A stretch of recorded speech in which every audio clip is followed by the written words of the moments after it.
First time of history mga kababayan na nangyari ito kay President Bongbong Marcos. Alam nyo, nung panahon ni Digong, kahit saan siya magpunta pinapalakpakan siya ng kanyang mga supporter at mga tagahanga. Walang rally. Pag may nagaganap na rally, hinaharap niya dyan sa labas ng Malacanang. Di ba? Sino-sino yung mga nagrally noon? Yan, sila Reyes. Yung mga aktivista, yung mga akbayan. Ang ginawa niya pa nga pinapasok niya pa sa loob ng Malacanang. Pinakain niya pa. Di ba? Saan man siya pumunta ng bansa, pumunta ng Saudi, pumunta ng iba't ibang lugar sa panig ng mundo, pinapalakpakan. At talaga tuwang-tuwa yung mga kababayan nating Pilipino upang salubungin si President Duterte noon. Pero ngayon, ang laki ng pinagkaiba.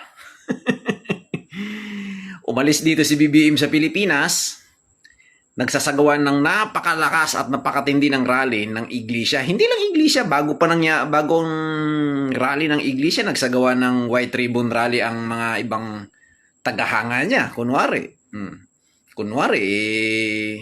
galit sa pagnanakaw. Pero wala rin naman nangyari, di ba? Pagdating niya doon sa Canada, pinutakti din siya ng rally doon at sinisigawan at binubulyawan pa. Kasama na dyan si Claire Castro. Ang mali lang kasi ni Claire Castro, nagsama siya doon ng isa na partner niya, ibakla pa. Di ba? So yun yung i-compare nyo mga kababayan. Alin yung naiiba sa kay BBM tsaka kay Digong. Si Digong nung tuwan-tuwa sinasaluduhan ng mga tao di ba? Dahil proud ang mga Pilipino noon. Pero kay BBM ngayon, sinisigawan na magnanakaw. Saan kayo nakakita ng ganyan?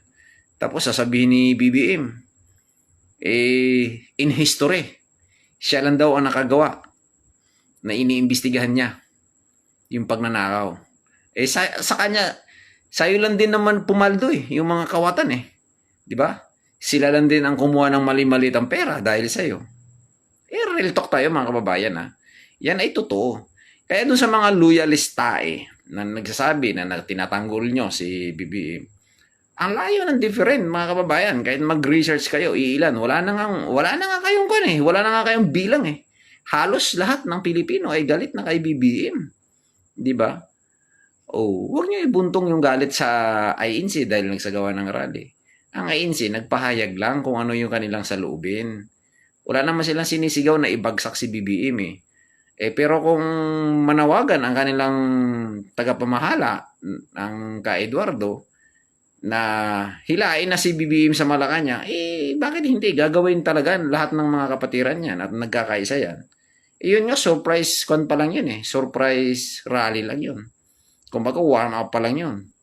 What if kung magkakaroon ng pagpaplano, di ba? Ika nga, di wala na.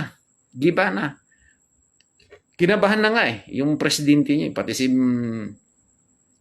Claire Castro lumayas, sumama doon kay BBM di ba? Nagligaliw doon sa Canada. Ang problema doon, pagdating nila doon, sinigawan naman sila ng sinigawan. Kaya doon sa mga loyalista sinasabi ko sa inyo, sige, ipagtanggol nyo ng ipagtanggol ang inyong BBM.